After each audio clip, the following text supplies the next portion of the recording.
J'ai des salutations chaleureuses ndafise intasho à donner ziva ku mutima z'abendeta b'igiciro bo muri Autriche d'Autriche et de la Suisse. hamwe no muri Suisse. À Salzbourg, I Salzburg toujours une réunion twaba tugira amakoraniro ashushe cyane kandi dukundana abantu nka 60 na 70 bari baje nubwo hari mu gihe c'urushana. Et je me sens, et je peux le dire, Niyumva ndashobora kubivuga, je m'y sens vraiment à la maison. mba niyumva yuko by'ukuri mba ndi mu rugo. Peut-être Birashoboka que on a pris part ko twagize umugabane à tout, kuri byose, parce qu'ils ne sont pas seulement venus au kuko message, mais ntibaje qu'ils ont gusa été mu conduits butumwa au ariko Seigneur. banarongorewe ku mwami. Et Paul dit quelque part, Kandi Pawulo aravuga vous ahantu avez runaka certes ngo beaucoup de maîtres, ntahika mufise mais ba databuja benshi peu de maîtres, ariko mufise peu de pères. baso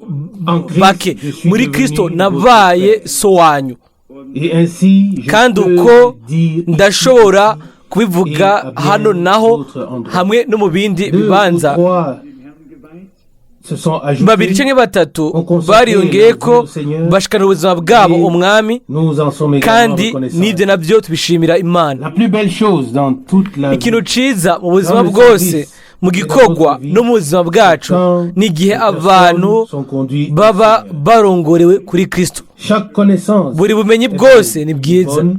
ni bumeze neza. Iyo bugororotse Nous en réjouissons également. nabwo turabunezererwa. Chaque enseignement Buri est nyigisho nécessaire, yose mais irakwiriye, ariko il est écrit haranditswe qu'il ngo y a de la joie hariho dans le umunezero ciel mu ijuru uniquement gusa lorsque les iyo pécheurs abanyabyaha bihanye. alors il y a de la joie, hariho haba il y a de la umunezero joie dans le kandi ciel, haba umunezero lorsque mu les ijuru hommes sur la iyo terre abantu hano ku isi reçoivent bakiriye la paix amahoro de Dieu, y'Imana. la paix Amahoro supérieure à toute arengera intelligence ubwenge humaine. bwose bw'abantu. Cependant, nous savons Ariko qu'il y a des turabizi difficultés yuko partout. hariho ibibazo ahantu hose. Si ce ne sont pas des combats Nimba atari intambara za buno buryo, ni imibabaro y'ubundi buryo. Umwansi ego twese araduhahiriza kuko arabizi yuko asigaranye igihe gito. No kwifuje nk'uko namaze kubivuga ahantu runaka, no kwifuje yuko twebwe qui sommes avancés en âge, abariko barakura qui mu avons déjà un myaka, peu plus de difficultés à nous lever abafise ibibazo dans notre jeunesse, no mu guhaguruka, mu gusumba uko twari tukiri bato, ariko twovuga dufatiye ku byizigiro dufise muri twebwe, tukavuga tuti mwami vuba bizohera byose, aho rero tuzoshira iyi mubiri wano ku isi tuje tuzogira inyubakwa yubatswe n'Imana, atangwara igihari, atagusaza, atakubabara, atarupfu. Aho rero ibihe byose tuzoba turi hafi y'umwami. Uko rero nous avons du réconfort. turafise ibiduhumuriza mu bintu byose ducamo. Icoshika cose dusanga misi yose umurongo wa Bibiliya uwo dushobora kuvomamwo uguhumurizwa. Ico gituma haranditswe ngo twakira uguhumurizwa uko ivyanditswe vyera biduha. La consolation de Dieu. Uguhumurizwa kw'Imana Ce ne sont pas juste des ntaba paroles. n'amajambo gusa, ariko C'est la véritable kuba ari guhumurizwa Les nyako. hommes Abantu font patienter. badutuma Mais Dieu nous console par sa twihangana, parole et nous ariko Imana donne des choses qu'il iduhumuriza a promises. biciye mu ijambo ryayo ikaduha ibyo yasezeranije, ariko misi yose mu gihe gikwiriye, misi yose mu mwanya ubereye. Vous pouvez vous imaginer Murashobora kwibaza ce qu'ont vécu les prophètes. ibyo abahanuzi bo mu isezerano rya kera babayemo, abavugishwa bakavuga ku buntu bw'Imana ubwo tuzohabwa muri Kristo. Kandi bararondera bagasesangura ngo barabe igihe ico mwemu wa Kristo yari muri bo yabereka. Hanyuma akandikwa mu cete cy'Abaheburayo ngo bapfuye bataronse ibyo basezeranijwe, kuko Imana yari yatugeneye ikintu ciza kugira ngo ntibashike ku gutunganwa tutari kumwe, nk'uko biri mu Baheburayo 11:19 na 20. Turi hamwe niho tuzogira tuzoba mu gutunganywa rwose.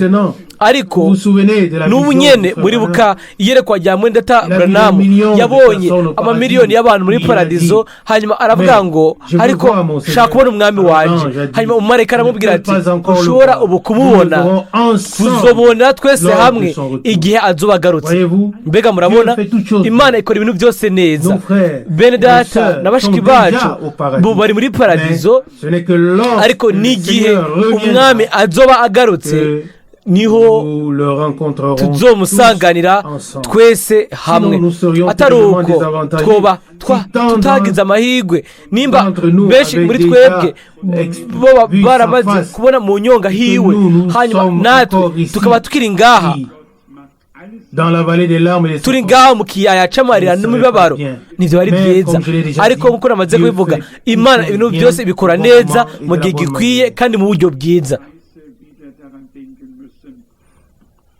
Au cours de ce voyage, ndi muri uru rugendo j'ai repensé à tous les niyumviriye fruits ku vyamwa de tous les différents pays vyo mu bihugu bitandukanye et à la façon dont n'uburyo Dieu a ouvert les imana portes yuguriye et imiryango les cœurs. ikugurura n'imitima mu myaka yarenganye imbere y'uko ndabishikako nokunze kwifatanya n'ivyumviro by'igiciro ivyamaze kuvugwa Jean yohana est appelé le disciple yitwa préféré de Jésus. umwigishwa akundwa Oui, na yesu il se couchait sur sa ego poitrine. yaryama ku gikiriza ciwe yari yegereye cane yaramwegereye cane Et il a hanyuma également dit de hari Marie, n'avugwa kuri mariya de Marthe et no de kuri Lazare marita que no le kuri Seigneur lazaro les aimait beaucoup. abo umwami yakunda cane C'est étrange. ntibisanzwe Il est aussi quelque part, il était même ahandi runaka ahantu kanaka mieux mbere accueilli yakiriwe que dans neza d'autres lieux. gusumba aux mu bindi familles. bibanza mu bindi miryango Il aimait particulièrement Lazare, yarakunda Marie. bidasanzwe lazaro mariya na marita Je ne sais pas pourquoi. C'est parfois sinzi ainsi. impamvu rimwe rimwe nuko bimeze Je ariko l'ai lu quelque part ici. nabisomye ahantu runaka hano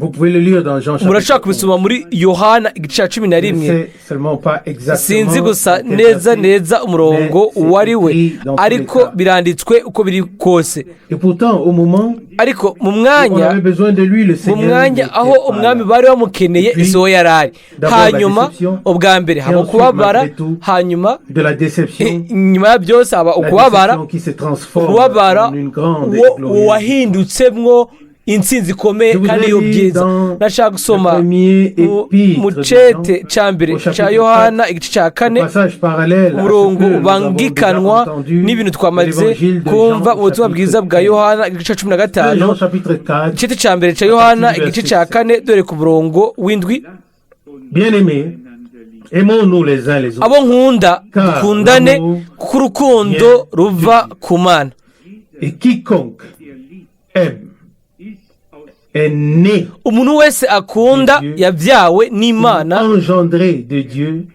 et connaît Dieu.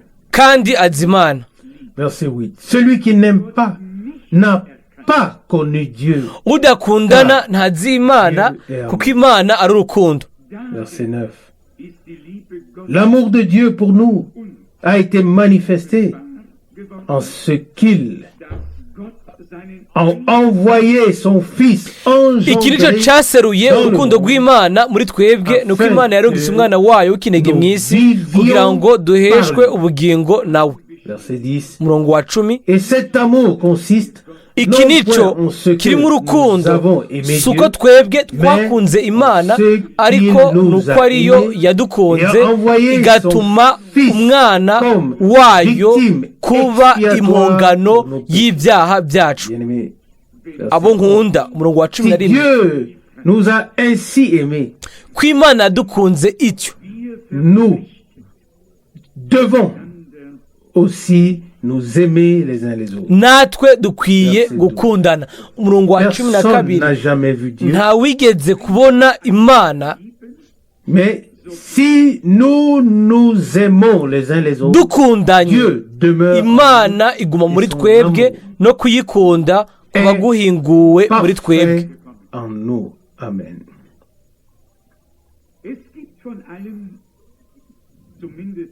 Il y a au moins deux possibilités pour tout. soit l'obéissance, soit la harimo désobéissance. uburyo bubiri mu bintu byose, nko kimwe ukumvira cyangwa kutumvira, nko kimwe gukora canke kudakora, nko kimwe ukwizera cyangwa kutizera. Hano tweretswe neza ivyo Imana itwitezeko. Ndiyumvira yuko que ce n'est pas du tout difficile d'aimer ce que ntibigoye a aimé. na gato gukunda Je ne sais pas ivyo si vous Imana devez ikunda. faire des efforts pour cela. Sinibaza, devez sinzi encore niba faire des mutegereza efforts, gushiramo ingufu alors kuri laissez ivyo. tomber. Nimba mutegereza gushiramo ingufu kuri ivyo, kwihata muri ivyo, nimubireke, Ça doit, nimubireke. Bitegerezwa koza bivuye ku mutima, ça doit bitegerezwa jaillir. kududubiza biva muri twebwe. Comme je l'ai dit récemment à quelqu'un, Nkuko nabibwiye umuntu ahantu runaka, il était question du baptême de cari l'esprit et ainsi de suite. ikibazo c'umubatizo wa mpwemu n'ibindi. Et j'ai dit, Ndavuga nti ce n'est pas en secouant la tête, si mu kuzunguza umutwe cyangwa ibyo arivyo byose, ariko comme notre Seigneur nkuko l'a dit umwami dans wacu Jean wabivuze muri 7, Yohana 7 verset 36, umurongo wa 36 qu'a-t-il dit? mbega yavuze ngo iki? Des sources Ngo d'eau vive inzuzi z'amazi couleront zizotemba de son sein, mu nda yiwe, jaillissant pour la vie éternelle. zidudubiriza mu bugingo budashira. Comme frère Branham Kuko l'a dit mwenda Branham yabivuze dans sa mu prédication, butumwa bwiwe, lorsqu'il a igihe bu de cette source, yanywa ku il a isoko demandé imwe, pourquoi yarabaza ati prions-tu none kubera ainsi? iki ubiragira La nk'uko traduction littérale. Et pourquoi ni umusobanuzi es-tu nk'uko bivuze, joyeuse? kubera iki mbega Source, unezerewe pourquoi? nk'uko wasokowe, kubera iki?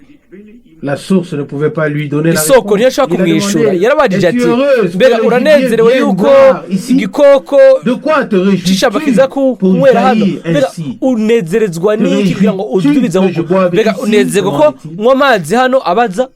Et puis il dit, Hanyuma il y aravuga a une ngo grande différence. hariho itandukano Un rinini étang hagati où y'amazi adatemba l'eau stagnante, canke ou des amazi aguma citernes, hamwe ou ari mu une kinogo, pompe où il faut pomper sans arrêt. aho utegerezwa Et tant qu'on gupompa pompe, il y a quelque udahagarika chose qui se igihe passe, cyose mais upompa dès hari qu'on ikintu arrête kiba, de pomper, ariko il y iyo a uhagaritse plus gupompa rien. nta kintu kimwe puis il kibandanya. dit, ici, Hanyuma aravuga ati il y avait hano une source hariho isoko qui jaillissait idudubiza sur tous ceux qui kuri abo avaient bose bafise soif. ukwizera, Amen. bafise inyota. Il Amen. n'était pas nécessaire de pomper, Ntibihagije kuma upompa, plus aucun effort n'était kwihata. nécessaire. Nakubwiye kuba Mais gukenewe, venez et bira- buvez gratuitement ariko l'eau de muze la vie. munywe gusa C'est exactement ku comme buntu ça amazi ici, y'ubugingo. avec les Nuko paroles nyene de bimeze Jean amwe n'amajambo yo muri 7, Yohana cité. 7 ayo mpejeje Il dit kuvuga. au verset Haravuga ku murongo 38, wa 38 celui qui croit en moi, ngo unyizera comme dit l'Écriture, nk'uko ibyanditswe bivuga, des sources d'eau vive couleront de son sein. inzuzi z'amazi y'ubugingo zizoteba ziva mu nda Il yiwe. parlait ainsi de l'esprit Umurongo wa que 39, devait ariko ibyo recevoir yabivuze kuri mwemu ceux qui uwo abamwizera croiraient bagira en lui, bahabwe, car bagira bahabwe, l'esprit kuko n'était mwemu pas encore là, atari bwatangwe, parce que Jésus kuko n'avait pas Yesu encore atari bwashike mu été bwiza glorifié. bwiwe. Vous voyez, c'est la promesse. Murabona, iri ni isezerano. Cela doit commencer dans notre âme. Ibi bitegereza gutangurira mu bugingo bwacu. Aho rero ntibizotugora, aho rero ntibizoba ari ibintu byo kwihata kwa muntu D'expérimenter, ngo abe vivre et de ngo abeho mettre en mu gukora pratique akora ce que Dieu ibyo a Imana accompli en nous. yakoze muri twebwe. Si l'on doit encore nous dire Nimba dutegerezwa kubwirwa yuko dutegerezwa gukundana bamwe ku bandi, alors aho nous rero ne sommes pas encore ntituba très turashika bien neza mu gihagararo dutegerezwa positionnés. Il vaudrait kubamo. mieux que s'accomplisse déjà ce que notre byoba byiza Seigneur ko hasoza ibyo umwami wacu yamaze kuvuga muri Yohana. à ceci vous ngo kuri tous, ibi à ceci tous ibyo reconnaîtront nibyo que vous êtes mes disciples. muzomenyekana ko muri abigishwa banje Avez nimwakundana. Jean 13 Yohana verset 13 umurongo wa 35. Oui, comment le monde Ego, reconnaîtra-t-il none cela? isi izobimenya gute? Que nous allions quelque part et en Tugenda parlions. ahantu Les runaka paroles tukabivuga n'ont ko jamais convaincu personne. amajambo ntawe yigeze yemeza kandi nta Il faut n'uwazubwira que les yemeza. actes suivent. Ibikorwa bitegerezwa gukurikira. Et je dis cela kandi ibi maintenant ndabivuze avec un ubu sourire, rero avec ndiko une satisfaction ndabwegura intérieure. mpagijwe imbere mu Car mutima kuko Car je crois que kuko Dieu m'a ndizera yuko tendu la Imana main. yarampaye Il a ikiganza fait pour cyayo nous tous kuri et twebwe il nous a twese aidés. yarabikoze yaradufashije.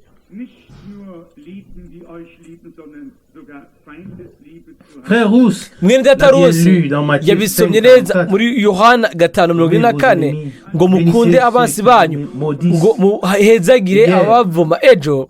Ou je crois que c'était Cyangwa hier. ndibaza ko Alors, ego hari ejo mu gihe nariko mva mu gisagara hanyuma nkabona imodoka ishaje nari nzi cyane nibutse ibihe bya kera bimeze neza hanyuma nasenze n'umutima wanje wose o mana bahezagire mu butunzi bw'ubuntu bwawe.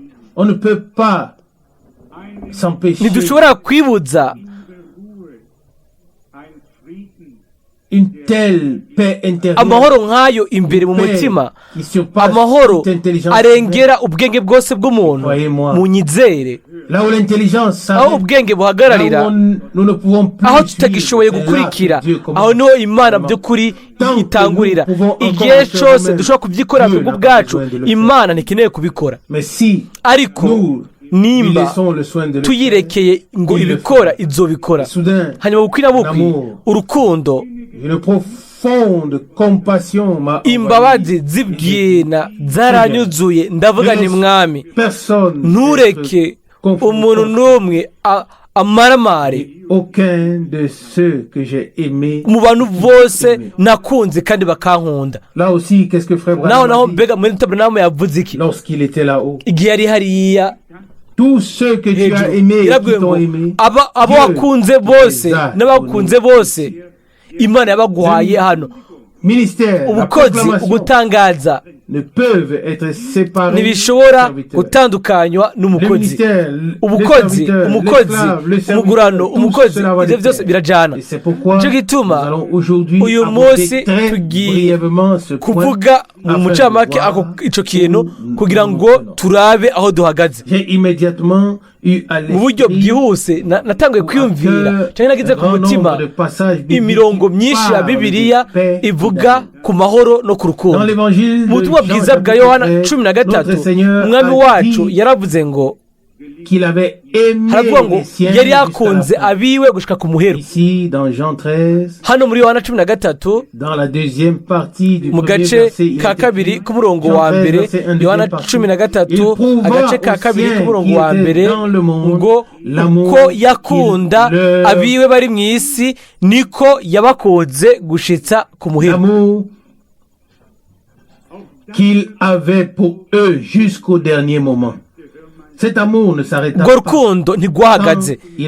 Igihe yabwira Petero ngo imbere yuko inkoko ibika uza kunyakana gatatu. Et il répondit, uwo nawe arishura ati oya jamais. ntibizigera biba. Et pourtant cela ariko koko ibyo byarabaye. Umwami yamurabanye urukundo, ntiyarakeneye kuvuga amajambo yo kumugabisha. Petero ce qui allait se passer. Il était conscient de son esprit. yarazi neza ibyabaye, yarazi neza ingene yananiwe. ukurabwa n'umwami byari bihagije, biba bihagije kuri wewe no kuri jewe. iyo tuzi ko twamaze kunanirwa turunamika umutwe imbere yiwe tukubama tukamenya yuko ni ya ndabo nyene y'urukundo, atari mu burake, atari mu kwagiriza, atari mu kwihaniza. ukuraba gusa byari bihagije. hanyuma amajambo atatu yarakurikiye ngo ragira imyagazi yanje, ragira intama zanje, ragira intama zanje. umwami ntagishoboye kuba mu burake nubwo yobishaka, ntakibishoboye. uburake bwiwe bwahokeye igorogota. Il ne peut pas en être autrement. nta kundi kuntu vyogenda. Toute la malédiction, umuvumo wose, ugutsindishwa kose, icyaha cyose, umubabaro, urupfu rwose byaratunganijwe ku musaraba igorogota. igihuzu kidutandukanya cyarakuweho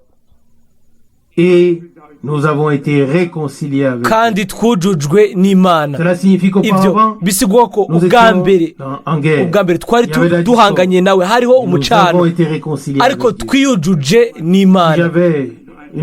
nimba aho hari imodoka nshasha ngize nk'imodoka imwe tuba tukiriho umwami abaye ataraza nokunze kwandika ko iri jambo ku iyo modoka ngo nimureke mwiyuzuze n'Imana nk'uko twabivuze kenshi hano urwo rukundo rw'ibwina kandi rukomeye rw'umwami wacu rutegerezwa mu buryo bushasha kubira mu mitima yacu muri twebwe. Il doit pénétrer dans nos cœurs. Nous n'avons pas des hommes devenus croyants et recevés à moins que nous n'ayons expérimenté dans nos âmes ce que cela signifie lorsqu'ils se perdent, lorsqu'ils nous devons d'abord en prendre conscience. dutegerezwa ubwa mbere kubimenya hanyuma iyo tubimenye tukabimenya intambuko ya mbere izokoreka igihe ubwabishwa k'umuhanuzi Ezekiyeli igihe bizoba biserutse neza mbere y'amaso yacu ngo nutagabisha umubi azopfa kubera icyaha ciwe ariko nzokubaza ubugingo bwiwe. Ezekiyeli 3:18. dutegerezwa kugira umwimenyerezo umunsi kumbure umwaka umunsi aho tuzoreka tukuzuzwa n'Imana urwo rukundo rwera rw'ubukiza. mbega urukundo rw'Imana ni iki? ni urukundo rukiza cyane rukiza kuko Imana yakuze cyane abari mu isi ibyatumye itanga umwana wayo w'ikinege. umuntu uwo ari we wese wahamagawe agahagurutswa n'urwo rukundo rw'Imana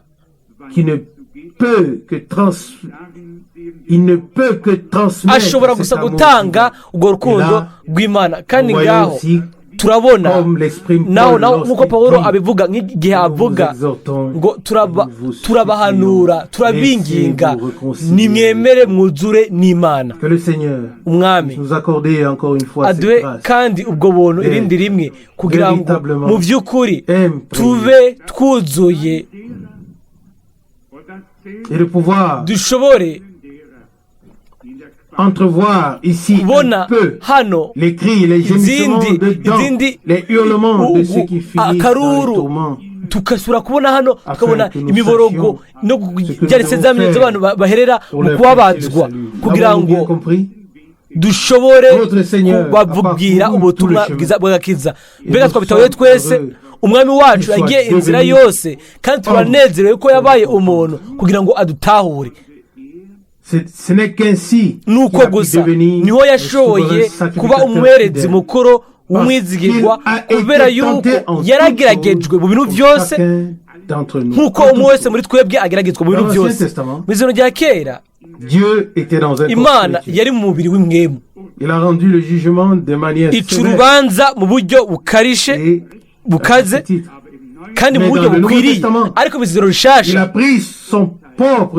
yafashe urubanza yari yaciye ubwayo igwishirako kandi ibyo ku bwa twebwe hanyuma apfa mu kibanza cyacu amanuka ikuzimu aho twebwe twese twumanutse hanyuma arazuka ku munsi ugira gatatu mu bapfuye kugira ngo tugire ubugingo budashira kandi ntitube tukimanuka ikuzimu ariko dushobore kuduzwa mu ijuru igihe azoza gutwara biwe muhira.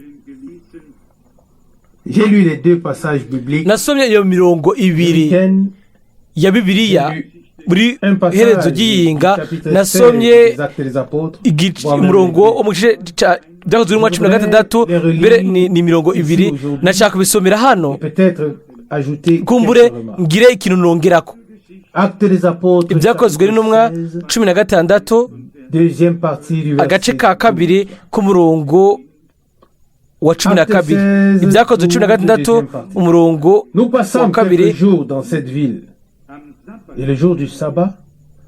tumara iminsi muri ico gisagara ku munsi w'isabato turenga irembo ry'igisagara tuja ku ruzi dukeka ko hoba hahora hasengeka.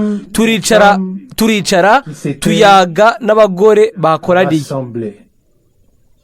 Verset 14. umurongo wa 14. Parmi les auditrices se trouvait une femme craignante. Umugore umwe yitwa Rudiya, umudandaza w'impuzu z'inyambarabami wo mu gisagara cyitwa Tuatira, yubaha Imana, aratwumviriza.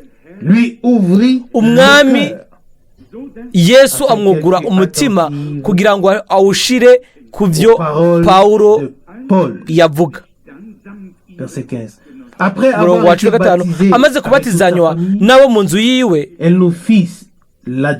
aratwinginga atasangwa mubonye nduwizeye umwami Yesu, nimuze mu nzu iwanje, nimuze iwanje musembereho. Aratugobera gushika hano iri jambo. C'est tout simplement merveilleux de lire. Ni by'igitangaza gusa gusoma yuko Pawulo yaretse akarongorwa n'ibintu ariko yibaza. Misi yose niko rwishurirwa, misi yose niyo abari amabwirizwa hawe atomoye, ariko murazi icyo biba gihari misi yose haba ari ikintu kimwe, gufata buri mahirwe yose ari imbere yibogira ngo avuge ijambo. C'était toujours misi yose uko byaba bimeze.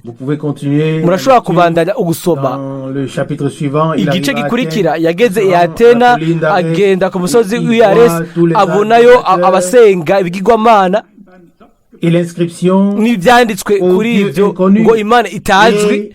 Hanyuma ubwo nyine afata ayo mahirwe, aravuga ngo ibyo mutazi nibyo ngomba ndababwira. Aho ubutumwa bwari bumaze gushika ngaho, mbega byari biki?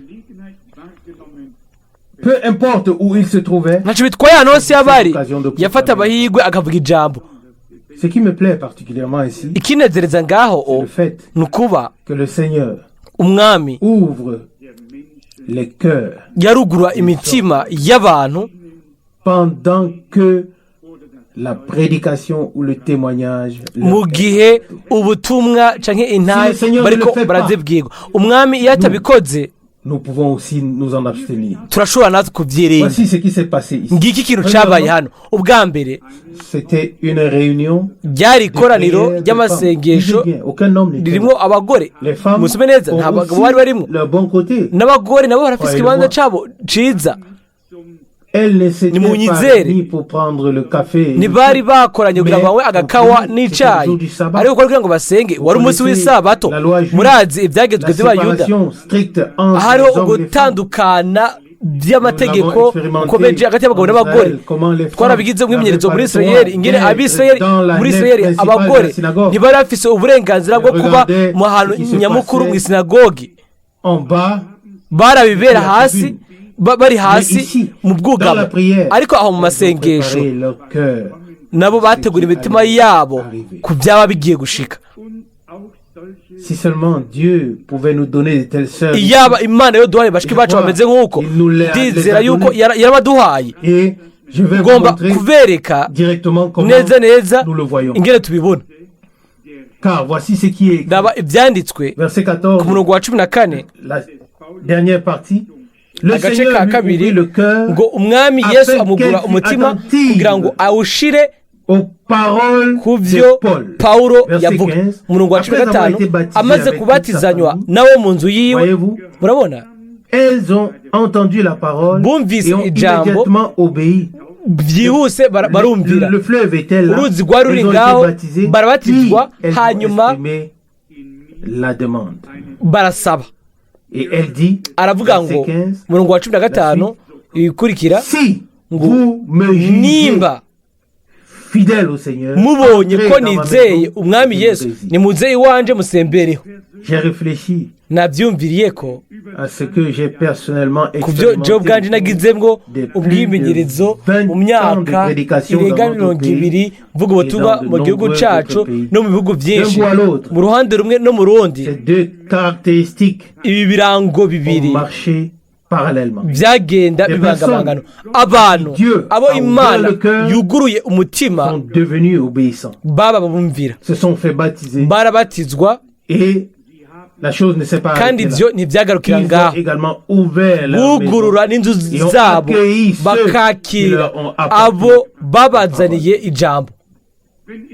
Si quelqu'un dit, oui, umuntu avuze ati j'aime bien écouter, ndakunda oui, je peux bien écouter la kumviriza prédication, yego ndakunda kumviriza ubutumwa ariko il n'a pas besoin de venir dans ma maison. ntakeneye kuza mu nzu yanje Vous pouvez l'oublier. murashobora kumwibagira. C'est une tromperie, n'ubushukanyi oui, de soi-même, ni kwibesha ubwiwe tellement évidente mu buryo bugaragara qu'il n'est pas nécessaire Buryo bw'uko d'utiliser un miroir. Pour hadakeneye le voir. gukoreshwa ikindi kiyo kugira ngo bibonekane. Il faut voir comment cela s'est passé à l'époque et bikwiye reconnaître kubonekana ingene byagenze kiriya gihe kera hanyuma tukamenya ko bikiba n'uyu Je prends la munsi. liberté ce soir fasha umwidegemvyo de citer uyu munsi nkavuga amazina amwamwe et non des amazina personnes qui y'abantu sont présentes ici. bari hano. Alors je le fais avec une grande joie, ndabikora n'umunezero avec mwinshi une grande reconnaissance. kandi n'amashimwe Je menshi. regarde ici, ndaraba hano frère Terrail, mwenda Terayi nous arrivons à Hambourg, twageze nous ne Hamburg connaissons personne, nta n'umwe twari nous savons la tuhazi parole.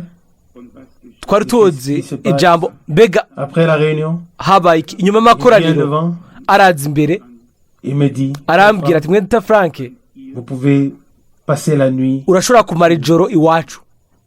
Je suis entré dans sa maison, nagiye mu nous nzu avons yiwe passé la nuit là-bas. twamaze ijoro ngaho. Je pourrais continuer, ntushobora kubandanya uko un après l'autre, umwe inyuma y'uwundi toujours iminsi de manière yose parallèle. mu buryo Je pense bubangabanganwa. à nos frères et ndiyumvira sœurs, kuri bene data bashiki bacu Schmidt, à beta vous Fred tous, Schmidt qu'est-ce que namwe c'était? mwese mbega byari Qu'est-ce que biki c'était? byari biki C'était les deux. byari bibiri byari ibintu bibiri L'acceptation de la parole, kwemera ijambo l'accueil chaleureux de no ceux kwakira qui ont mu porté rukundo la abo bazanye iryo Ça jambo. va tout simplement de ibyo pair. mu bisanzwe birajana. Et comme je ne veux pas et je ne peux pas faire ici ko rero mon hano cœur ntashobora kugira de umutima wanjye ngo ndawugire isenga la ry'abambuzi remarque que frère Rousse a faite ici à mfatiye mon ku sujet, byo mwenda tarusi ou à la yavuze remarque que quelqu'un kuri jewe canke ku bintu umuntu yigeze kuvuga kuri jewe. La sœur est assise umushiki wacu ici ce yicaye soir. hano kuri Je mugoroba souhaiterais qu'on prie pour elle. yifuza ko tumusengera. J'ai la demande insistante ndafise ico nsaba que nkomeje cela soit ego également yuko réglé au n'ivyo préalable navyo bibliquement. bikorwa neza imbere y'igihe mu buryo bwa bibiliya bumeze neza. L'attitude des hommes birakwiye envers kumenya ceux que neza Dieu yuko inyifato y'abantu ku bantu Imana ishaka kandi ishobora gukoresha inyifato y'abo bantu imbere y'abo bantu Imana ikoresha igomba kuba imeze neza. tuzogira umwimenyerezo mu bitangaza bikomeye nimba dufise inyifato imeze neza envers ceux ku bantu bavuga ijambo. c'est tout simplement nécessaire. ibyo koko birakwiriye nta kundi kuntu byogenda. Personne ne peut penser dans son cœur. nta muntu ashobora kubaza mu mutima wiwe ngo ego ngo uwo mwene data nawe arafise intege nke ziwe arafise ibyo abura. Il faut qu'il se passe beaucoup plus. ategereza kuba ibintu birengereye n'ibindi. Bien sûr. ego Personne koko ne le nie. nta n'umwe abihakanye. Mais lorsque ariko nous nous réunissons devant Dieu, iyo dukoraniye imbere y'Imana ce qu'il a déjà prescrit dans l'Ancien Testament, ni uko yamaze kwandika mu izina rya kera ibyo yanditse biracafise agaciro. et je n'avais pas l'intention de le lire, sinari nshaka mais kubisoma cela me revient maintenant. ariko biranjemwo Ça doit ubu se hategerezwa trouver dans Lévitique, kuba ari mu parmi les Balewi prescriptions, mu lorsque le byashingwa Seigneur a dit igihe comment umwami il fallait agir yavuga ingene avec ceux qui apportent bakwiye la parole, gukorana au n'abantu bazana ijambo cyangwa ibifungurwa la parole. cyangwa abagabura Qui sait ibifungurwa. exactement n'indazi où neza cela se trouve. aho ivyo biri Quelque part n'ahantu à partir du chapitre 17 de umurongo wa Lévitique, cumi ces choses sont n'indwi dites. mu Balewi ibyo bintu Probablement au biravugwa chapitre 21. birashoboka ku murongo wa 20 Lévitique chapitre na rimwe 21 Abalewi à 21 partir du verset 5. dore ku Je murongo ne l'ai wa pas lu gatanu aujourd'hui. se Ça me revient simplement nabisomye maintenant uyu en munsi référence avec binjemwo nyene les sacrificateurs. ibihuje n'abaherezi haranditswe ngo igikorwa cera c'abaherezi. Il est dit au verset 5 Lévitique ku murongo wa 21, gatanu ku murongo wa les gatanu sacrificateurs ne se abaherezi ko bakwiye raseront kwirinda pas la tête. kutiyanduza umurongo abaherezi ntibaze bimoshe inkomvorera. Ça s'est réglé tout seul et la suite ibyo sinkeneye kubikora byarikoze ubwabyo canke ngo bacacure imitwe y'ubwanwa bwabo n'ibyo nabyo sinabikeneye canke ngo bikebagure ku mibiri yabo n'ibyo nabyo. murongo wa gatandatu baze bambere abera jewe Imana yabo ntibatukishe izina ryanje imana yabo kuko aribo bamereza ibimazi jewe uhoraho bitongorwa n'umuriro arizo mfungwa zanje imana yabo nicyo gituma bakwiye kuba abera. Hari ibindi bintu bivugwa ibyo tuzi twese bitangwa hano hanyuma ku murongo w'umunani haravuga ngo nicyo gituma mukwiye kumwita uwera kuko ari we ampereza imfungurwa jewe imana yanyu azababere uwera kuko jewe uhoraho mbeza nduwera. Je vais peut-être expliquer brièvement. Kumbure ngiye gusobanura mu ncamake ibyo. Je suis en train de rédiger. Ndiko nandika agatabo gashasha ako nokunze kurungika mu nzu zose mu miryango yose mu Budagi igihe kazoba gahetse. Et j'y aborde brièvement certains points. Kandi hari ibintu bimwe mvugako. Je refuse par exemple d'utiliser ndanga gukoresha nk'akarorero icicaro ico papa yihaye ngo ni data mweranda. ndanga gukoresha ico kintu ico kijambo ngomba gukuramo s kuri saint uwera hanyuma hazosomwa ngo umudata hariko se ukwera hariko n'ibindi shengero n'ibindi naco bitwaye kizoshika. Ariko iyo handitswe hano ngo uzomubona nk'uwera ibyo ntibisigura yuko muce bwa ngo Nicolas Miranda, Yohana Mwiranda, Petero Mwiranda, Paulo Mwiranda, Nanaka Mwiranda naka oya. Ariko ubone kuvuga ati mwene data Paulo mwene data Petero, ariko ukabuze neza ko uwo mwene data Paulo mwene data Petero bashizweho n'Imana kandi ko kubwo iki gikorwa c'Imana ko yabejeje kandi kabambika kubwo kugira ngo bakore igikorwa ico bahawe. Imana bikoze ibyo birahagije.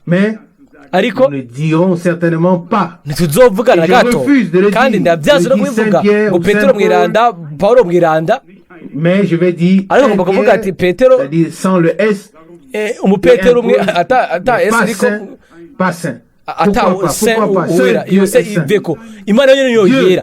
Kubera iki? Imana yonyine niyo yera kandi iratweza mu ijambo ryayo kandi biciye ku ijambo ryayo.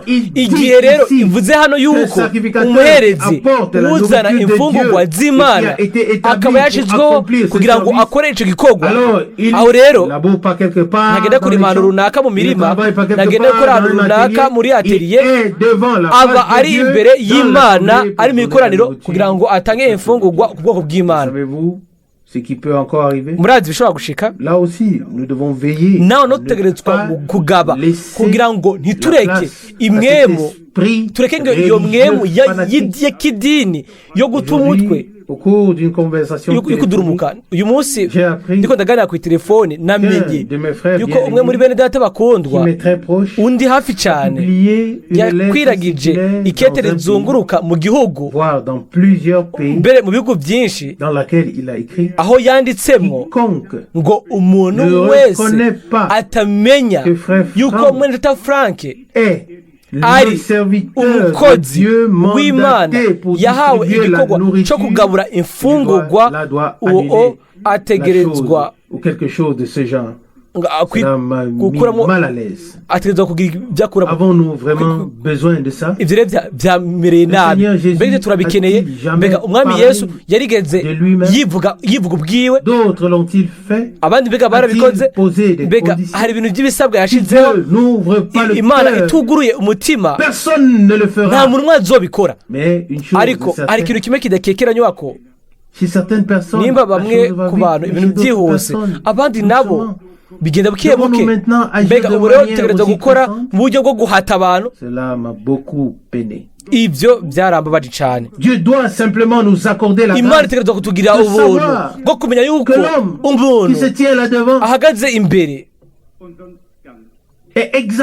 ni neza nkawe nka jewe nta kindi ari. Et je l'ai maintenant entendu. Kandi ubwo rero narabyumvise ku yo kasete aho Mweta Branham atangura igikorwa cyo gusengera abagwayi, akabwira umugore ari imbere yiwe akamubwira ati nimba wubatse et rien d'autre.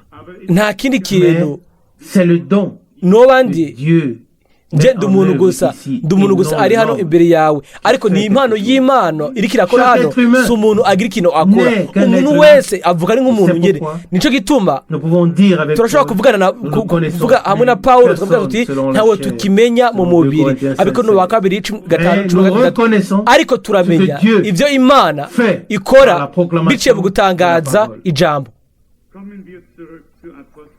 Revenons à Actes des Tugaruke Apôtres, chapitre mu 16. byakozwe Qu'est-ce que c'était? 16 mbega byari biki Accueillir ceux qui ont apporté kwakira la parole. abazanye ijambo L'ouverture des cœurs, ukugura imitima accepter la parole, ukwemera obéir, ijambo ukumvira puis la demande est formulée. hanyuma hakagira Si vous ibisabwa me ngo jugez fidèle, nimba mubona ko ndi umwizigirwa ku mwami. Acte 16, verset 4. Byakozwe 16:15.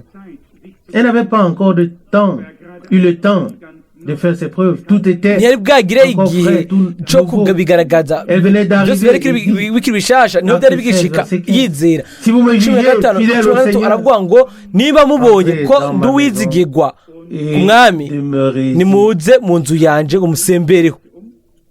Je tourne la page de la Bible. ndazungurura Je lis dans le même urupapuro chapitre, nkasoma muri icyo Acte gice nyine 16, mu byakozwe 16 umurongo wa 31 Paul et Silas répondirent. ngo Pawulo na Sila barishura bati izere umwami Yesu urakira mwe n'abo mu nzu yawe. Verset 32. umurongo wa Ils lui 32 proclamèrent la parole du bamubarira Seigneur, ijambo ry'umwami ainsi Yesu qu'à tous ceux de sa n'abo maison. mu nzu yiwe bose. Verset 33. umurongo wa Il les prit 33 avec lui. muri icyo gihe Cette nyene Heure même de cy'ijoro la nuit, il arabajana lava leurs pieds. arabuhagira inguma z'inkoni. Il fut aussitôt baptisé aca arabatizwa et bo tous les siens. nabo n'abiwe bose. umurongo wa 34 arabadugana abajana iwe arabagaburira anezeranwa cyane n'abo mu nzu yiwe bose kuko yizeye Imana. C'est encore aujourd'hui le même système dans le royaume de niko Dieu. bikimeze n'ubu mu bwami bw'Imana kubera ko umwami wacu yavuze ngo ubumviriza Celui qui vous abanyumvirije. reçoit me reçoit. Celui qui reçoit, celui qui vous reçoit. ubakiriye abanyakiriye uwunyakiriye abanyakiriye uwandungitse kuko data yandungitse namwe ndabarungitse. Et quand vous entrez dans une maison, igihe muzinjira mu nzu muyiramutse ngo amahoro abe kuri ino nzu. et si ce sont nimba des enfants de ari Dieu, abana b'amahoro la paix amahoro demeurera dans cette azoguma muri iyo nzu. Luka 10:6. Que faisons-nous ici ce soir? mbega two dukora iki hano kuri umugoroba tubivuge. Nous examinons véritablement. turiko turigenzura mu by'ukuri ubwacu. Dans quelle mesure le Seigneur va twigenzura ni kugeza kuri uwo rugezo umwami yugura imitima yacu ukatubwira bumvira. si kugira ngo mpamagagwe uyu mugoroba canke ejo mpamagaragwe umwanya wose ngo nkwe agakawa ngere umukate ngere akagato. oya siyo ntumbero yabona ubutumwa n'ivyo navyo murashobora kuvyizera. oya impamvu yabona ubutumwa ni gusa quelle relation avons-nous mbega niye migenderane dufitanye n'Imana kandi na bamwe ku bandi kandi hamwe n'abo batuzaniye ijambo. Nous avons considéré ici deux cas tirés des Saintes Écritures. hano twabonye ibintu bibiri biva mu byanditswe byera. ahantu hose umwami yugurura imitima agatanga sa grâce. ubuntu bwiwe. ijambo ryarakirwa hanyuma ukumvira bikagaragazwa. nimba barabatijwe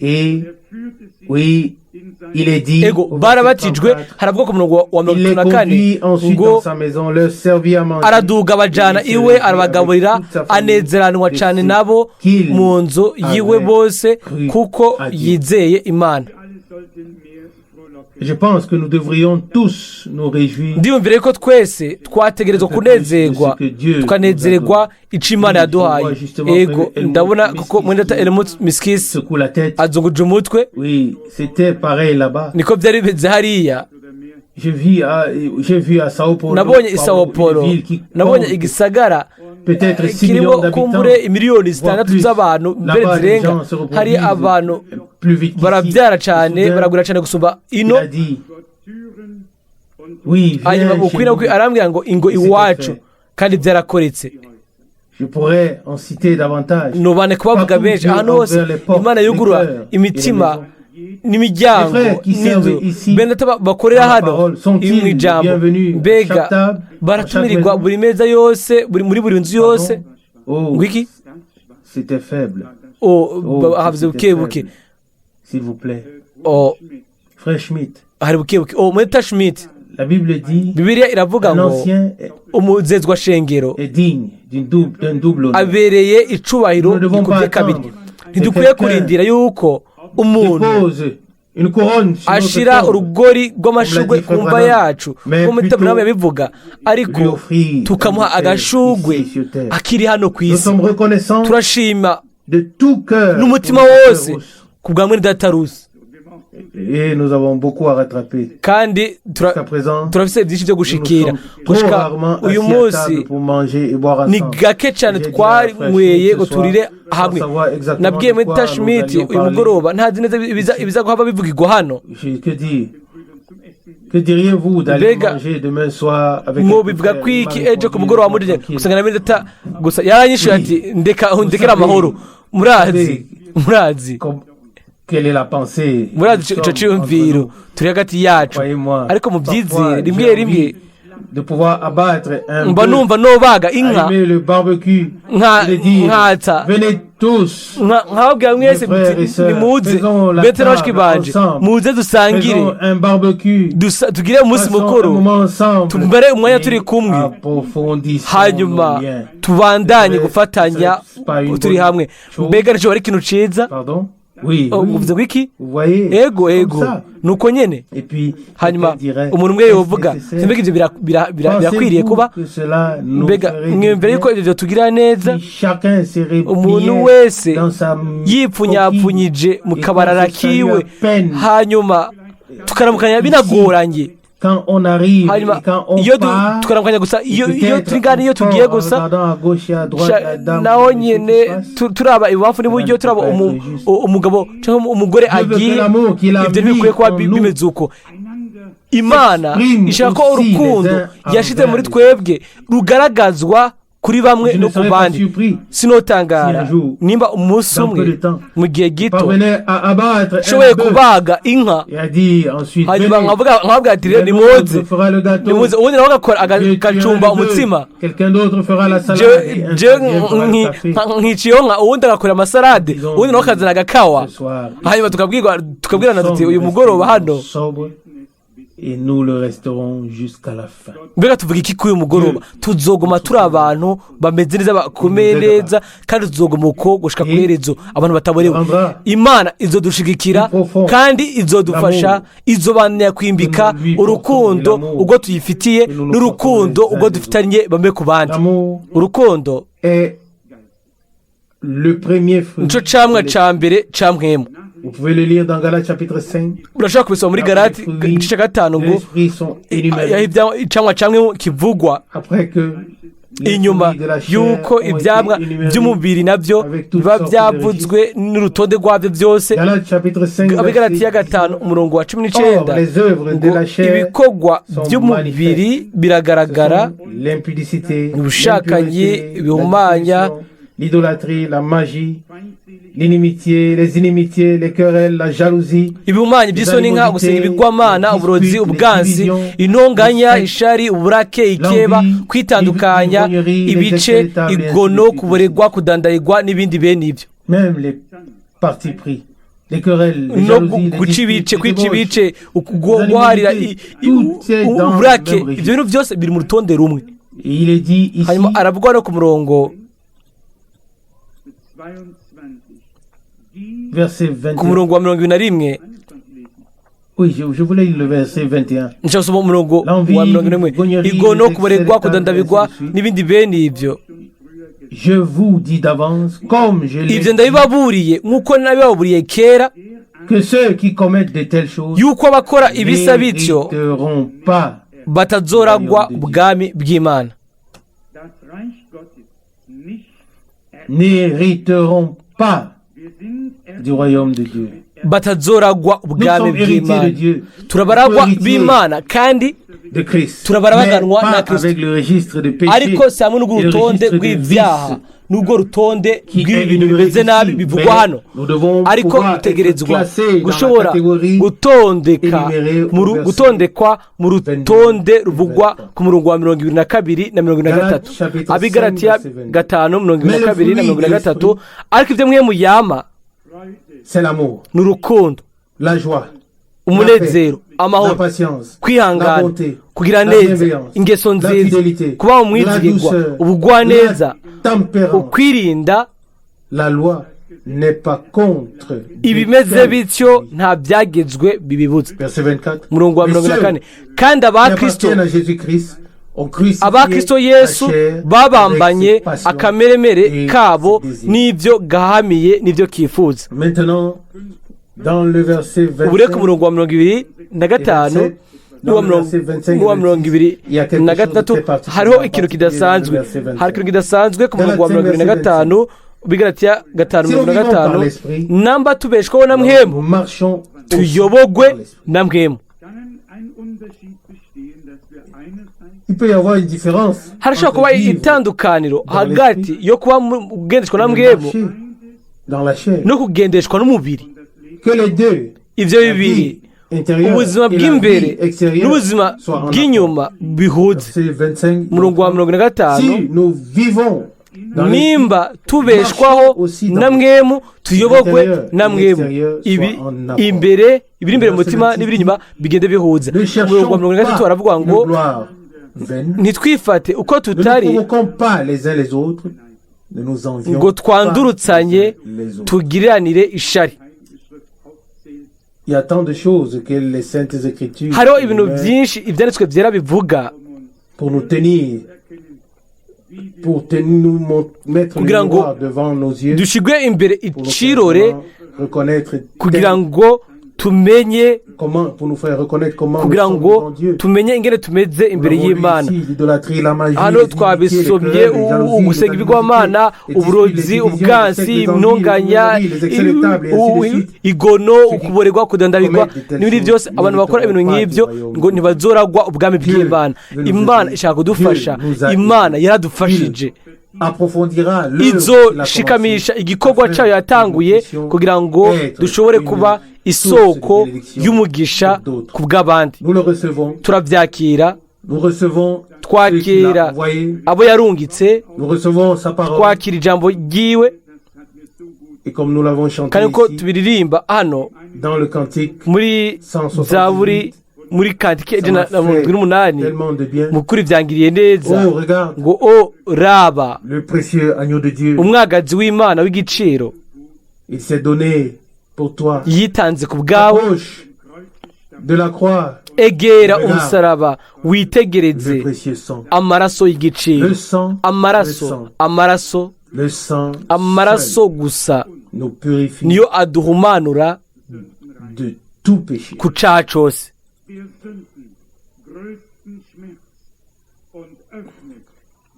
Il efface la plus grande douleur, ahanagura umubabaro ukomeye w'icyaha cyose, ukugurura umutima w'Imana Data, irawugurura.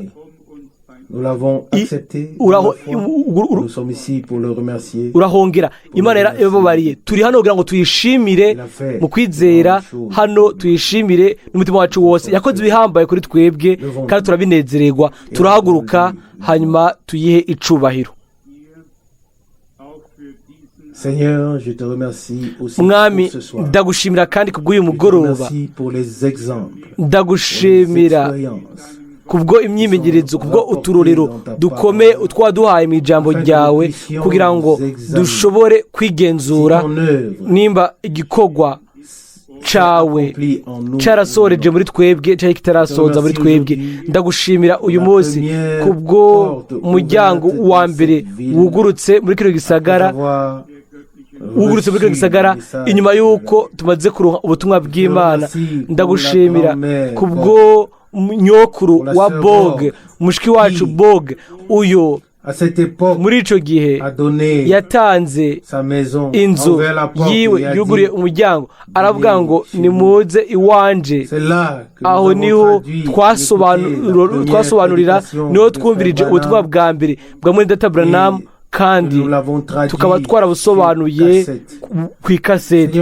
Mwami mwizigirwa umuhezagire mu butamakazi bwiwe ubane nawe uhezagire nk'uko byanditswe ngo irunganwe igihumbi abo bose bamwegereye. turagusabye kandi turagushimira kubwo abo bose warongoye hagati muri twebwe bagumye arabizigirwa kandi bashikamye. ndagushimira kubwo umuryango wa Schmidt, kubwo umuryango wose wa Rus na Fleck